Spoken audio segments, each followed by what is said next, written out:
Hello, നമുക്കിന്ന് പത്തിരി തയ്യാറാക്കാം. അതിന് വേണ്ടി ആദ്യം തന്നെ തേങ്ങ, ചുവന്നുള്ളി, 2 അല്ലി വെളുത്തുള്ളി, ജീരകം, ഉപ്പ് ഇത്ര ഒന്ന് മിക്സിയിലിട്ടൊന്ന് ചതച്ചെടുത്തു. അതിനുശേഷം ഒരു പാത്രം വെച്ച് അതിലേക്ക് 1.5 ഗ്ലാസ് വെള്ളം ഒഴിച്ച് തിള വരുമ്പോൾ നമ്മൾ നേരത്തെ തയ്യാറാക്കി വെച്ച ആ അരപ്പ് അതിലേക്ക് ചേർത്ത് കുറച്ച് നെയ്യും കൂടെ ചേർത്ത് നന്നായി മിക്സ് ചെയ്തെടുക്കും. ഈ സമയത്ത് ഉപ്പ് നോക്കിയിട്ട് ഉപ്പ് കുറവുണ്ടെന്ന് തോന്നുകയാണെങ്കിൽ നമുക്ക് ചേർത്ത് കൊടുക്കാം കേട്ടോ.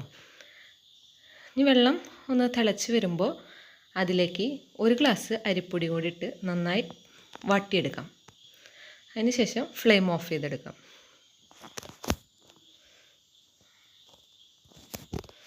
ഇനി ചൂടാറിയ ശേഷം നന്നായി കുഴച്ച് പരത്തിയതിന് ശേഷം നമുക്ക് റൗണ്ട് ഷേപ്പായിട്ട് കട്ട് ചെയ്തെടുക്കാം.